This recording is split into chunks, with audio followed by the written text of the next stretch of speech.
Hi there, and a huge welcome to the Transcend and Succeed show. And today I have the pleasure of talking with Robert Haines, who's here to tell us about his journey to his awakening and how it changed his perception of people and business. And I'll introduce him right after this. Hello viewers, my name is Robert Haines. I'm a business coach with the Alternative Board, and I'm very excited to be on the show with Dawn. In order to build a better business, we must create a better business owner. And in order to create a better business owner, we really must start with the self-awareness and consciousness of the owner themselves. My personal passion area is helping a business owner create a personal vision of success for themselves, and then we create a plan to build a business around that. When we build a better business, we create a better life. Look forward to talking with you. So welcome, Robert. Thank you, Dawn. Yeah, really excited to be here. Can you walk us through that pivotal moment of your life, the accident that changed everything for you and how it transformed your perspective? Yeah, so September 2020, so a little over 3 years ago, I was in a golf cart accident in Montana. I live in Idaho, and I was out there visiting some college buddies. And in that golf cart accident, I snapped the C2 in my neck. And I remember that instant, Dawn. I knew something really bad happened, right? And I was in a lot of pain, but also in a lot of shock as well. And yeah. I remember holding my head onto my torso because there was no longer any structure there. It was just me and the muscles trying to hold my head on. And it was, I was very calm for some reason, but I knew something really bad had happened. I ended up going to the hospital, obviously, and started this journey of recovery, which took about 4 months, where I was in a complete, neck brace and was immobilized really from the waist up for 4 months as I was recovering at home. And as I look back on it now, it was quite a gift to me, Dawn, because it forced me, as I was experiencing this transition in my life, which we'll get into talking about that. It forced me to sit there and think, really, to lay there and think for 4 months. Yeah. About, hey, I just survived a fatal accident. In fact, when we talked to the neurosurgeon, when my wife and I spoke with the neurosurgeon, he, at first he was like, I don't know why you're here. And I was like, I'm here because my neck is broken. He's like, no, it's like, I don't know why you're here because you should be dead. And that really startled me. I knew it was bad, but I didn't know that I should not have survived this accident. So sitting there for 4 months, laying there for 4 months, I was just really reflecting on, okay, I did survive something, and there has to be a purpose and a reason for this. I started to really become more aware of my body, myself, because I just finished a book called Cured about how people use their mind to heal their bodies. And I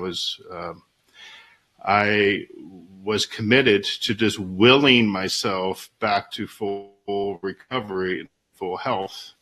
And I just really became very aware of who I was, both as a, human being, but also a spiritual being. And I just actually willed myself to heal. And that was a significant transition for me. And how I view myself and how I understand our own humanity, and both not only the fragility of our lifetime, but also the resilience that we have. Because I realized that we're very fragile. I'm playing a game of golf and I almost died, because any of us could have this accident anytime. We are very fragile, but we're also very resilient, right? And so that interplay between our fragility as humans and our resilience was really interesting to me. And so I continued to explore that. So it started this whole pathway of awareness and awakening for me, which led to exploring different modalities of healing, spiritual healing and energy healing and physical healing. So it started me down this whole new journey in how I approach my life, but also how I help others. Okay, and you were in the military beforehand, were you not? Yes, I was. I was in the military for 27 years, active duty as an Air Force pilot, and that really shaped a lot of how I view the world, because I got to travel the world and I get to obviously be active duty. So I was involved in a lot of things in the last 27 years. Very proud of my service, but also being a pilot, I was a high altitude reconnaissance pilot. So I flew U-2 reconnaissance planes. A lot of people call them spy planes. We'd go off and surveil the different types of equipment, other parts of the world, and collect intelligence. And so that was a fascinating world to be in. Mm-hmm. Also a very black and white world, right? And so, we were very procedurally driven, very disciplined. The U-2 community is a very small community. It's a very elite group of pilots. And so I felt I was surrounded by the best of the best, and was very privileged to be in that world. But it was very different than what I do now. Yeah. And did your military training, did that help you through those 4 months where, after your accident?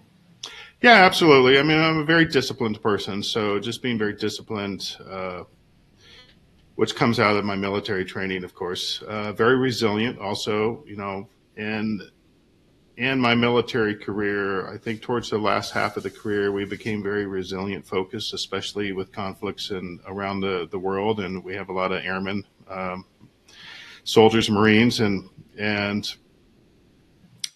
sailors, right, that experience a lot of things that are traumatizing. And so it was interesting and I'm very proud of the military for starting to bring in a lot of resilience training about how to react to traumatic events, and then how do you embody those qualities of resilience in ourselves, but also how do we help those around us strengthen their own resilience as well. And so that was very helpful for me. Yeah, that's excellent.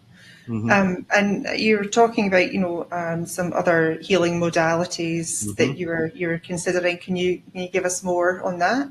Yeah. So as part of my recovery, my accident was in September. I was really immobilized until the end of December. And then in February, my wife and I went down to Costa Rica to a healing center to explore some other types of healing. And this was, mindset, nutrition, kind of some, I was really interested in things that would help me move my neck, because it's, I still had limited mobility and was still trying to recover, but also more of awareness. And we worked with shamans, which I really didn't even know what a shaman was before then. Obviously, we don't have shamans in the Air Force. And so, and I would tell you, Don, I went down there as really kind of a skeptic in in the shaman piece, right? I was very Yeah. nutrient focused. I understand the importance of movement, and I'm very, good about self care. The shaman piece, I was like, whatever. Okay, I'll play along. Um, but I did four ceremonies with shamans, and they were truly enlightening to me and awakened a perspective that I'd never had before, right? And I'll be happy to go down that rabbit hole together if you want. But it was Yes, it please. was an awakening. I mean, it was an awakening. It was four different shamans, four different types of ceremonies. They were all focused on healing, right? So not just physical healing. A lot of us down there, because it was with a group of about 25 of us. Some of them were physical. They had physical ailments they were trying to heal, but there were a lot of emotional healing to be involved, a lot of spiritual healing as well. And so, really, the intention was be open to whatever messages mother, we call mother in this context with the shamans, wants to whatever messages mother wants to tell you. Be open to that. And for me, the first ceremony, it was, my wife and I are there, but they separate couples, and so we're not worried about the other person or having the experience together. This is an individual experience, and the first ceremony was really all I just kept hearing this voice in my head of "You're beautifully and wonderfully made, beautifully and wonderfully made," and I didn't know. It's like that is a really weird thing for me to hear. And I didn't know where it came from, right? And I really didn't understand it. But the ceremonies last hours and hours and hours, and I just kept hearing this voice over and over and over. And when I was talking to one of the shamans, because after the ceremony, there's always like this collective discussion of different experiences and what just happened, right? Yeah. And So when I kind of brought that up, I don't understand this. They say just be patient, right? Just be patient. The door is just opening, right? So I totally understand. and which okay, so this is a new experience for me, Don, right? Because I'm used to being very mission focused. Hey, we're going to go do this thing. There's an objective. We're going to go do it. Afterwards, we're going to talk about what happened, how it done, how do we make it better, et cetera. So there's a beginning, there's a execution, and there's an ending. This was the door is just opening. I was like, I have no idea what you mean by this, right? But man, the door was just opening. The second night, we had another ceremony, different shaman, different techniques, different modalities. But I started to really experience more of awareness of, the spiritual world around me. So it wasn't just me in a room. It was like me being, leaving the room and kind of leaving Earth, which sounds weird, but kind of being in this surreal, spiritual, heavenly environment, right? Where I could still hear this voice that was still talking to me about you're beautifully and wonderfully made, and this journey. It was about let me show you how beautiful and how wonderfully you are made, right? And it was like almost going back to like in a heavenly space where it's like this is where your soul is created, and this is how beautiful and wonderful it is, and this is you. I mean, this is part of you, right? That was interesting to me, right? That was a new experience, and the door was opening.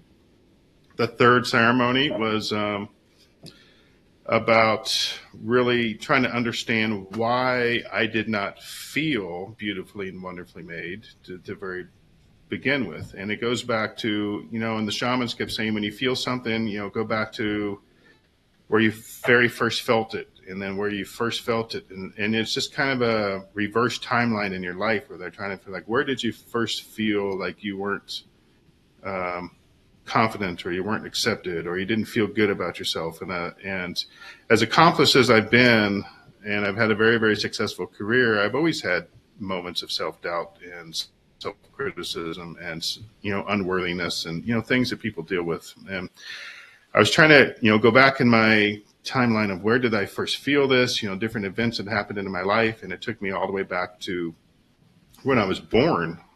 Right? And there's, something happened when I was born where it felt like I did not receive the nourishment and love from my mother in that moment when I first born. A lot of reasons for this.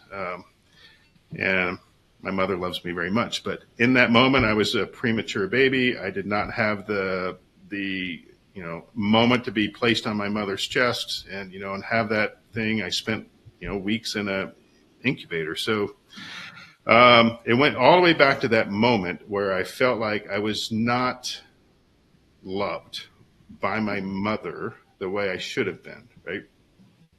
And this journey, this voice in my head is taking me through this journey of, it's like, this is where it started, right? This is where you felt unworthy because you were not given to your mother instantly. And so it took me back into really basically the womb and rebirthed me. And when I was rebirthed, I went all the way back up to, the spiritual realm, and had this beautiful experience with, a heavenly mother, and saying that, you have a physical mother, but you also have your spiritual mother. And this is where you're from, right? And you are loved and you are beautiful. And it was an amazing, amazing experience.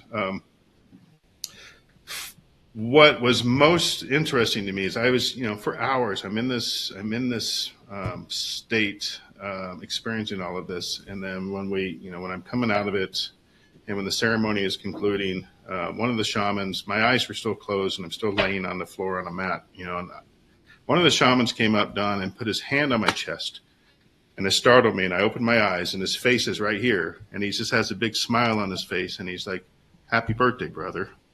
And he walked away, and I was like, I was just stunned. It's like, how did he know, right, that I would just had this rebirthing experience? But he knew, right? He just knew.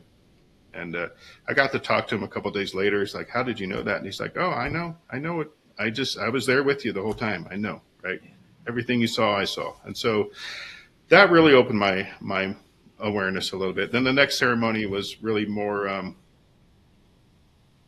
of my spiritual mother showing me that all the different points of the life where I felt like I wasn't worthy, or wasn't beautifully, or wasn't wonderfully made, and how our souls are from heaven, and our bodies are from earth, right? And so she showed me that how our bodies come from earth, and they go back to earth, and everything that I need to be, nourished and healthy and beautiful and wonderfully made is created by everything that comes out of the earth, right? And that was a tremendously valuable perspective for me, right? Is that and the connection between our soul and our body, and how one comes from the infinite intelligence and other comes from the earth, and so that really changed my whole paradigm of how I view my life and our lives, our collective lives. And so that was crazy. I mean, for an Air Force guy to go through all of that was crazy. I mean, that's just beautiful. I was getting all emotional for you there. Yeah. Took my breath away, that rebirth. That was lovely. And did you get like a sense of, connection? Because, one of the illusions of physical reality is that we are separate from everything else. Mm-hmm. But really we're not. We're all really connected to everything. I mean, we are spiritual beings. We're light beings having a physical experience rather than, a physical being having a spiritual experience. Did you have any form or sense of connection to everything else?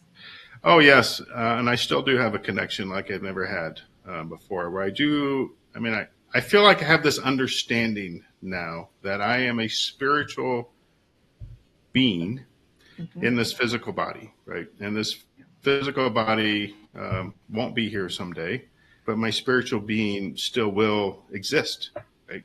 Um, and there's an interplay, of course, between our body and our spiritual being and our mind. And that experience in Costa Rica and the experience I had just in improving my self-awareness and recovery has started this journey for me on just trying to understand how the mind can heal the body, but it's not just the mind, it's not just our brain, but it's our brain connected to this infinite source of intelligence that is beyond us, right? Oh, yeah. Beyond the physical. And I feel that. I feel that now that I can draw that in when I need to, right? There is this interplay between my brain and something outside my brain. And it's this awareness now of, man, we are really cool people, right? Human beings are really, really cool when you think about it. But how I appreciate now when I talk to someone, I appreciate that there's this physical component to them, but there's also really this soul that exists in this body, right? And so much more, yeah. So much more to that person, right, than just this hunk of humanity sitting in front of you. Right? Yes. Yeah. Yeah. And what was your thoughts before that then? Did your thoughts on life after death, what did you think? Yeah, Before this awakening?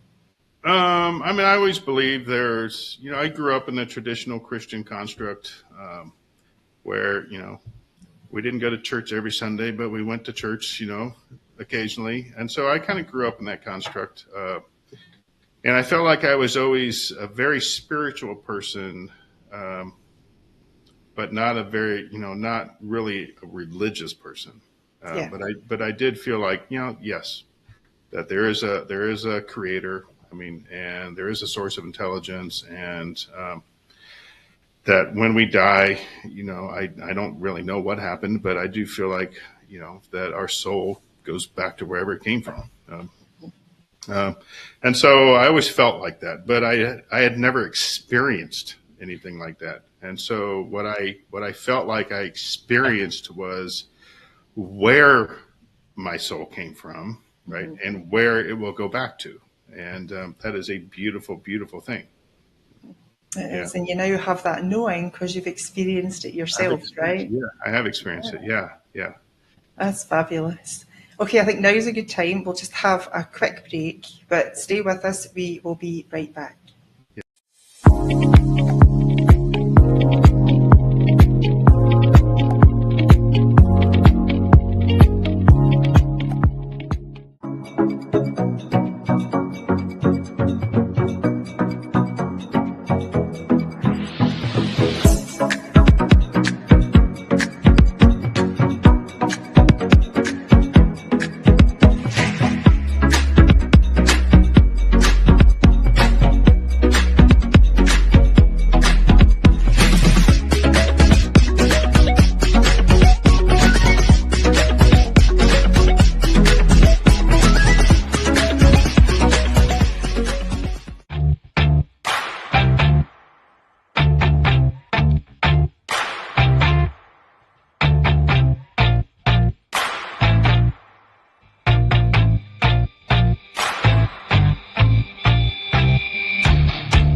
Holy Hydrogen introduces the most powerful health enhancement device in the world, the Lord's Hydrofix Premium Edition. Studies have shown therapeutic potential for cancer, diabetes, digestive and heart issues, and essentially every organ and system in the body. Visit holyhydrogen.com to see the latest technology that elevates your immune system and fights inflammation. This isn't medical advice, but if you have any health concerns, I strongly recommend that you learn more about hydrogen. Visit holyhydrogen.com to learn more about this groundbreaking gold standard hydrogen generator that for a reasonable price creates therapeutic quality hydrogen gas for inhalation and hydrogen infused water for consumption. Remember, holyhydrogen.com.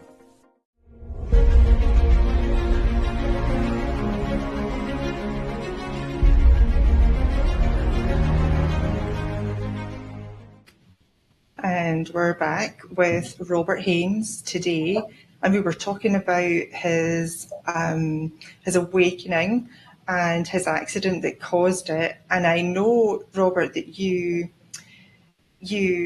left the military and you've now become a business and an executive coach. So I'm just interested in what inspired that shift. Yeah, it's a big shift.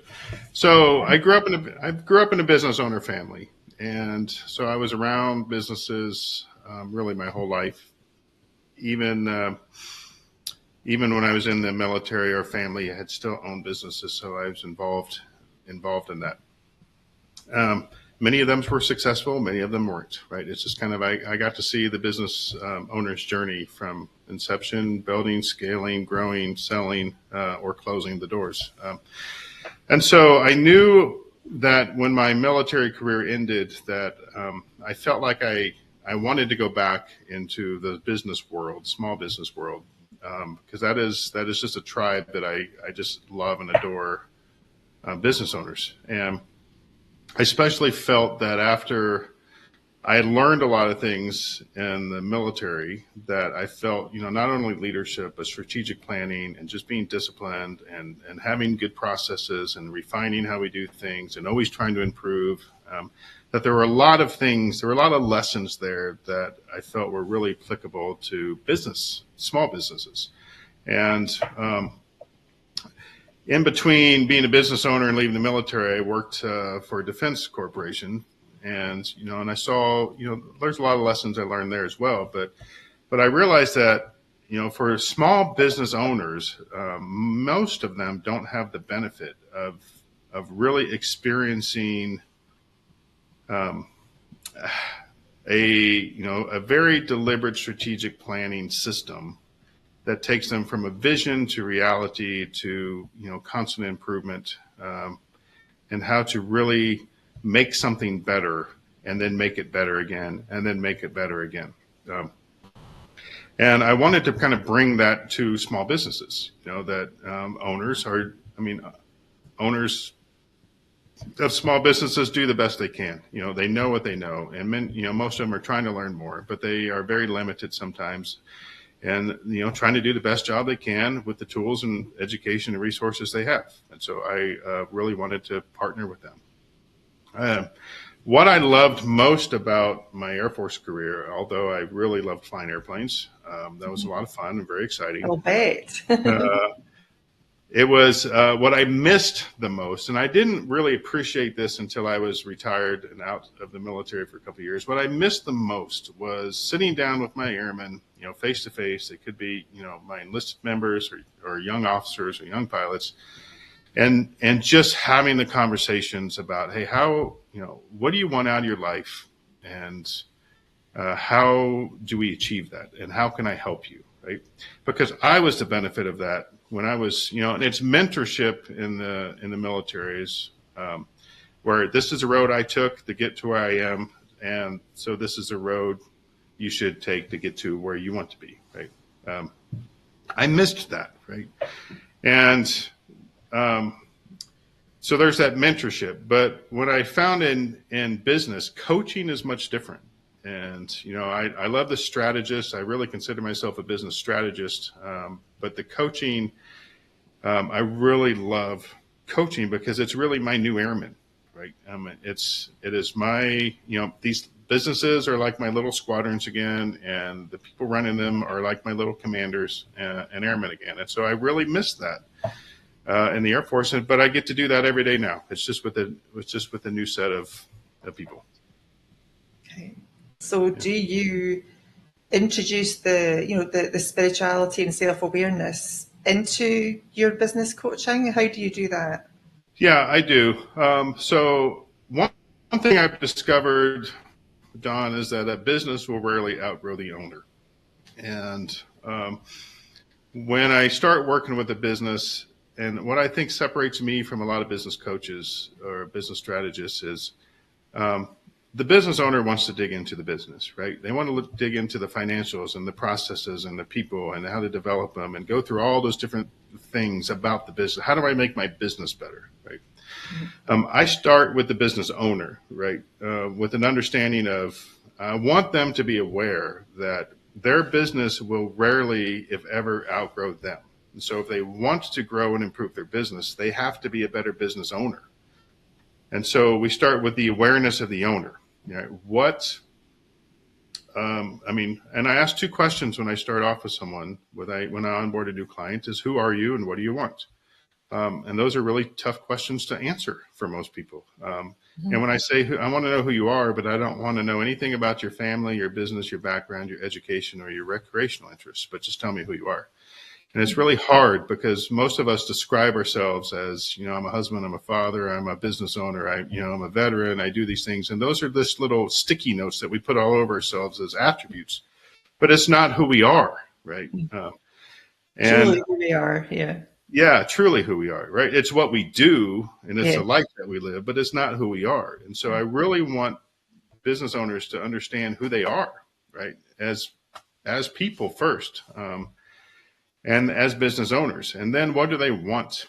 And when we talk about what do we want, the business in the alternative board, we view the personal vision of an owner like the front wheel of a bicycle, where the owner gets to steer where they want it to go. But their business is the back of the bicycle, right? And so they're peddling this business, and their business vision or their company and how well their company is performing is the momentum for them to steer their life wherever they want to go with their personal vision. And what I have found working with a lot of business owners is their life is their business, right? That they are only living a life that the performance of their business is allowing them to live. If it's not performing very well, then they don't have very much profit or revenue or things that they can really contribute to building the life that they want. And what I've tried to change their perspective is let's get some clarity in what kind of life you want to create for yourself. And let's really get clarity in that vision for your personal life, for you, your community, your family, those that you care about. And then we will look at trying to create the business that will enable you to live that life, right? Not the other way around. And I think most of them view it the other way around. I'm trying to grow this business and it constrains what kind of life that I'm able to live. So I start with the business owner and we start with the business, with their personal vision. And it's there where I start to weave in some of the self-awareness, right? Who are you? How do you know who you are? And what are, what do they believe? What do they value? Because I want them to understand themselves. But I also want to see opportunities for growth in themselves, where if we can start growing them to be, stronger in terms of resilience, mental resilience, mental focus, physical health, physical self-care, it increases their confidence, it increases their decision-making ability, it increases their resilience in a very stressful situation of being a business owner. When we can improve the quality of the business owner, then they can really go into their business with much better vision and confidence and decision-making abilities to be a better owner and drive improvements in their business. And so it really does start with the owner. Mm-hmm. Yeah. Okay.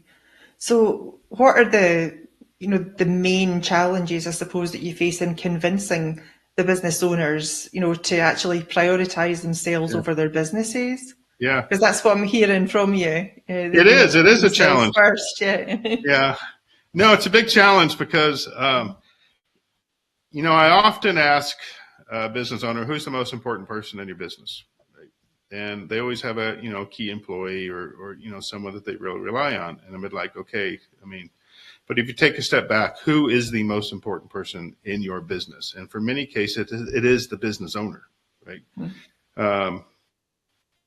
And many of them don't really view it that way, right? That they are the most important person. And unless they are a little bit selfish sometimes and spend the time, money, and resources to invest and grow themselves, they can't be the best owner that they can be. And so I need them to understand, and it's not always the case, but I need them to understand that for most of them, the problem with a business that isn't performing well is the owner, right? Mm-hmm. And the most important person in that non-performing business is the owner, right? And so I need them to be able to commit to themselves that they're going to be a better owner. And in order to commit to themselves, we have to come up with some actions that they are going to do as part of that commitment to help themselves grow.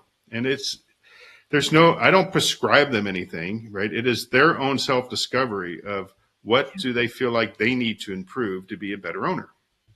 Some of it is they need to be healthier, right? And so they need to have more energy in the day or more confidence. People that some people that aren't very healthy are not confident in their personal appearance or how they present themselves to others. And so we try to discover those things that are really holding them back.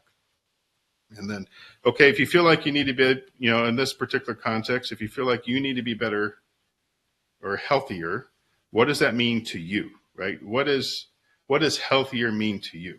Mm-hmm. And what actions do you now need to take to get to where you want to be? And it's different for every person. It is. That people have got different perceptions and things. It's their perception of something, that's their belief, and that's what becomes true for them. It is. And I think if people can understand that they are the most important person in their life, business owner or not, you're the most important person in your life, and as you say, you need to put your own oxygen mask on first. You do, yeah, and that's always a great analogy that we use.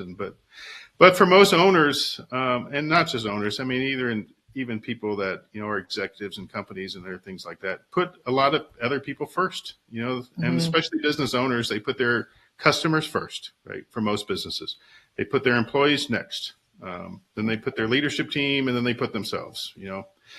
And I need them to realize that is not serving them the way it needs to serve them, right? They have to put themselves first. And that's the way I think most of us have been conditioned throughout our life. We do things for everyone else before yourself. And it just continues on throughout your life. Absolutely. So we need to be open to seeing that whole thing completely differently, and then things will start turning around. So are you able to give us an instance then of when someone else has started putting themselves first and then they've started to get good results?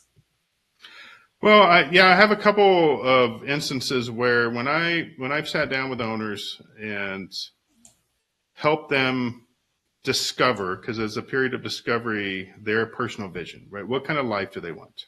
Mm-hmm. And let's really get some clarity in what kind of life do they want to live for themselves? Where do they want to live? What kind of lifestyle do they want to have? Who are they with? What are they doing? How do they feel? What makes them happy? What makes them feel successful? When we get some clarity around what that looks like, and then we look at their business, and like in your business in its present form, function, and performance, is it ever going to get you there, right? I've had a couple of examples where business owners have discovered that their business will never get them there, right? And so they have sold their business and created another business with the intention of building and creating a business that will deliver them ultimately the personal vision that they want. And they didn't even realize it at the time, Don, that they're in the wrong business. They started the wrong business, or they bought the wrong business to create the life that they wanted. And all they did was create a really bad job for themselves, and they were their hardest working employee, and they were stressed out all the time, and they didn't even know why, right? And many of them just approach it with, this has to work, this has to work, this has to work. And they just keep putting time, money, resources, and energy into something that's never going to work. And so I've had, a couple cases where after we've had this conversation and they're really aware of who they are, that they realize that they need a completely new direction in their life. And that's a success, right? That's a huge success for them. Now they're much happier, and we are working with them to build a business that they really enjoy and love. And you can see that the results are going to deliver the life that they want to live. Yeah, it's a good discovery, that, isn't it? When you find or you realize, you have that aha moment where you understand that the job that you're doing is not fulfilling you. It might be something that you're okay with doing, but you don't feel, internally fulfilled. Yeah, and I mean, I think a lot of people just live that way, right? I mean, they just kind of muddle through it and do the best they can without ever really taking the time to realize, we have a superpower. My mom always told me I had a superpower, and when I was a little boy, she convinced me that I had a superpower, and my superpower was the power of choice. I could choose what I wanted to do during the day. I could choose how I reacted to a situation. I can choose what I read or what I watched. I could choose, who I hung out with, and I could choose what career I wanted to go into, which is why she made me believe that I could go be this Air Force pilot that I wanted, which just seemed like this really cool movie kind of job. But Don, it wasn't until I was in college where I realized that everyone has this superpower of choice, right? Everyone has the power of choice. And I think a lot of people don't exercise that power enough to choose the life that they want to live, right? And I understand bad things happen, but we choose how we react to those things. No, absolutely, 100%. Yeah. And I find that people choose their profession based on other people's opinions, that of their parents or of their peers, not because they feel drawn, intuitively drawn to some kind of profession, but steered down the road that somebody else wants them to go down. And that's unfortunate. But I think, we need to be more awake and understand that, people can't really make us do what doesn't feel comfortable for us. Try and go with your gut instinct, and it makes such a difference, doesn't it? It does. It makes such a difference. Yes. Mm-hmm. Okay. And what about any misconceptions or, points of resistance that you're encountering when you're getting your business owners to prioritize themselves? Is there? I'm guessing that there would probably be some guilt in there. Yeah, there's a lot of guilt. I would say most of the resistance is business owners trying to look in the mirror at themselves, saying I'm my own problem, right? Because there's a lot of pride in being a business owner, and I try to create a place where a business owner often knows that they are not doing everything that they have to do exactly right, but they can't tell that to their employees, right? They don't want to tell it to their spouse or partner that, hey, I don't know what I'm doing in this job, right? They don't have a place where they can really authentically, transparently say, I don't know what I'm doing, right? Or I know I can do better, but I don't know how to do better. Well, I try to get them to this place where they are, there's no judgment. It's not good or bad or right or wrong. There's no judgment. Let's just be real with where are we now, right? Yeah, it just is, isn't it? It's not good or bad. Is. We're just at this situation. Let's see what we can do to change it. Yeah. So let's just get real. Where are we now? And then where do you want to go? And then, okay, what's the first step? And then let's just build a plan to get you there. And then how do we, what does that plan look like? And if we don't know how, and everyone gets stuck on, well, I don't know how to do that. It's like, I don't know either, but we're going to figure it out, right? We'll figure out the how, right? We just need to know the what. And then we figure out the how, and then we just build a plan, and we figure out how do we measure success, and how do we measure results, and then how do we, how do we just take the next step, and the next step, and the next step, and the next step. Yeah, one step at a time, right? Yeah. Baby steps. Baby steps. Because that's what everybody's, here, and they know they want to be here. Yeah. And it's not a journey like that. It's not like that journey at all. No, it's like this and all over the place. Yeah. So patience and things. I say that all the time to my husband. I have no clue what I'm doing. I have no clue. I know, I have no right? idea how to work this. Somebody give me some enlightenment. Yeah. I've no clue.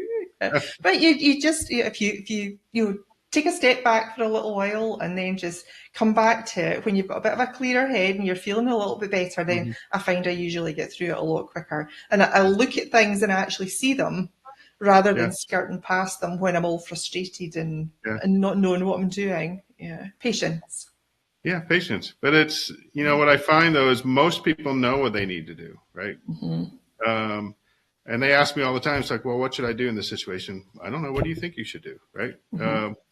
And just get them to talk about it. What do you think you I should do? like that, Yeah, batting the ball back into their side of their court and making them think about it. yeah. Because really, that's the only way That's for the them only to way. understand about their life. They've got to get it from the inside. Yeah. Yeah, they do. Yeah. And once someone realizes that I do have the answers inside of me, right?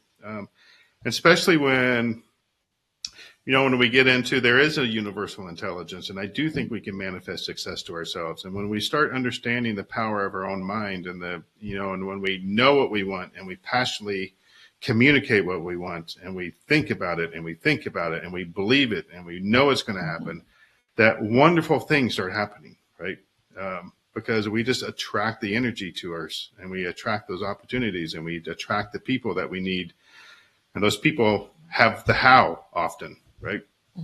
They know how to do it. But if you don't know the what, if you don't know what the vision is, if you don't know what kind of life you're going to create, the universe isn't going to help you out. You have to know what you want and believe it. You have to believe it, and you have to believe it. And then it will start happening. Start happening for you. No, yeah. Totally agree. Yeah. So what's the legacy then you want to leave behind through your work with not just business owners, I suppose, in the broader community? Yeah, I want people to understand that they're more powerful than they think that they are, right? And I want business owners to know that they have no limitations, right? That if they really commit to being the best person they can be and live to the fullest of their potential, they can create better businesses. But when we create better businesses, we change lives, right? I mean, Our communities are made of businesses and people that work in them. And when we have better businesses that are, positive and really are powerful, positive influences our communities, we change the world that way. I mean, most jobs, at least in the United States, most jobs are in small businesses. So when we have business owners that are really committed to being the best they can be and positive and supportive and live up to their fullest potential, we are changing the world that way. We really are. And I want each of them to know that they are a shiny, bright light that have unlimited potential. Yeah. And when we bring that awareness into ourselves, then we make a difference. And I want every business owner to know that you make a difference. What kind of difference do you want to make? Right? Yeah. And that their limitations that they have are self-imposed. That's the only way they get them. Yeah, try to smash through that ceiling. And I think, sometimes I find that, just explaining that to people, it just opens their eyes. Oh, I didn't realize I had the power to push through that, and I really do feel that it empowers them to make better choices and to actually know and believe that they can get further than they ever thought possible. Yes. Yeah, they can. And that's one of the things we do. I do work one-on-one with business owners, but we also, with the alternative board, we put business owners together around the table with each other every month. And so we form boards of directors for businesses.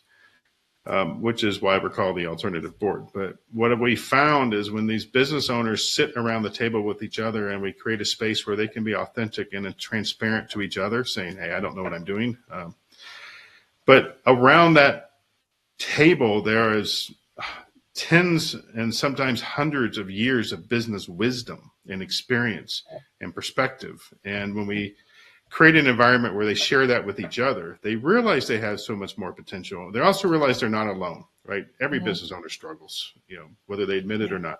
But they realize they're not alone. They learn a lot from each other. And when they start talking through issues with each other about their personal vision or what they're trying to build or how they solve a problem or how they leverage an opportunity in their business, when they talk about it together and they hear perspectives and feedbacks from their peers, and they coalesce around a course of action or something for them to go do, their confidence level is so much higher, much greater, yeah, than they are in their office or in their workshop trying to figure it out on their own. And that's a beautiful thing, because life is not a solo game. We are so much better when we involve other people in what we're trying to achieve. But also to understand as well the importance of, having a discussion with someone like yourself about where they want to be, their vision, and to get that down based on their needs and their requirements, where they want to be. Because business isn't a one size fits all. It's not the same training can help absolutely everybody. It doesn't work the same way for some people. So it's very important to have that one-on-one. Yeah. It is. Yeah. And every business owner's journey is different, and every vision is different, which is why I don't like one size fits all business coaching kind of systems, right? Because every business is different. And the business has to reflect the vision of the owner. And every owner has a very unique and specific business. And so that's where the work starts. But agreed. And I took some trainings not too long ago, and it was all about, really hard selling. You've got to get them emotional, and that's when people buy. And that made me feel really horrible. I didn't want to do that. I know. So it can't be done one size fits all. Absolutely. Yeah. Would you mind sharing an instance with us then where you successfully manifested something that was significant by aligning with your personal vision? Yes. I will. So, like I mentioned, I flew U-2 high altitude planes, and I was a kid. I grew up in Austin, Texas, right? My dad took me to an air show when I was really young. I saw Air Force jets flying by, and I knew when I was about 8 years old, I knew I wanted to go fly jets, right? And that seems like, how in the world do you go do that? I had a picture on my wall in my bedroom of a U-2 high altitude spy plane, because there was a movie that came out about Gary Powers getting shot down, and Lee Majors, who was a $6 million man, was in this movie. I was a huge, fan of $6 Million Man. So this movie came out, and I was just mesmerized by this airplane, right? By the U-2 Dragon Lady. And I had a picture of it on my wall. When I went to the Air Force Academy, became an Air Force pilot. I was flying VIP airlift at the time, and I took some passengers down to Florida to go watch a space shuttle launch. And I was poking around, just looking around in different hangars, and I peeked, I looked through this window, Don, and I saw a U-2 that was, in a hangar surrounded by security guards, and it had all this very unique equipment on it. And I was mesmerized by this airplane. I've always seen a picture. This is one for real, right? And I went back to my commander, and I was like, I want to fly this airplane. I don't know how. None of us knew how. How do I go do that? But I just started thinking about it every day. I imagined myself in that community flying that airplane. I wasn't qualified to be in that community and fly the airplane yet, but I just knew that if I kept, I figured out what do I have to do, and I just kept doing it, telling people. And that was the important thing, is communicating, hey, I want to go do this, and not being embarrassed by it, right? Hey, I want to go do this. I don't know how. How do I do it? And no one knew the answer at the time, but by continuing to communicate it to people, eventually that word got around to folks that knew the journey I had to take to go do that. And eventually I got connected to the right people, right? And it took me about 5 years from that moment of I really wanted to do this, and I could not let my mind deviate of anything else. This is what I was going to do. It took about 5 years until I was accepted into that community and got to go fly that. And so I do believe I manifested that, right? Yeah, of course. Nobody Yeah. manifested it for you. You did that yourself. I did it myself. And I think that's a really good example for people, because you had this vision in your mind of something that was really exciting you. And I'm sure you had the goosebumps or the really good, the happy feelings actually in the physical body. And, the vision of it and the feeling in the body, that's the magnetic attraction. Yeah, that's what brings it to you. Absolutely. That's an incredible example. Okay, we've only got like less than 60 seconds left. So I'm going to pop your information up on the screen here, if you wouldn't mind telling the viewers what it is that you can offer them. Yes. So if you go to robertmhaines.com, there is a link there where you can schedule a one-on-one call with me. And I work exclusively with business owners.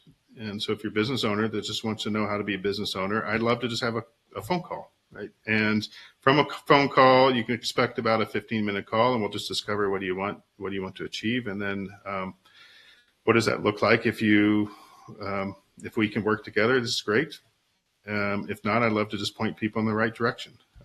But at a minimum, I love to just connect with other business owners, because that connection right there is always mutually valuable. And then you can also sign up for our newsletter, where we just put every month we just send out notes that are good things for business owners to know, and they're very current and they're very relevant. And so there's good information for businesses, just how to be better.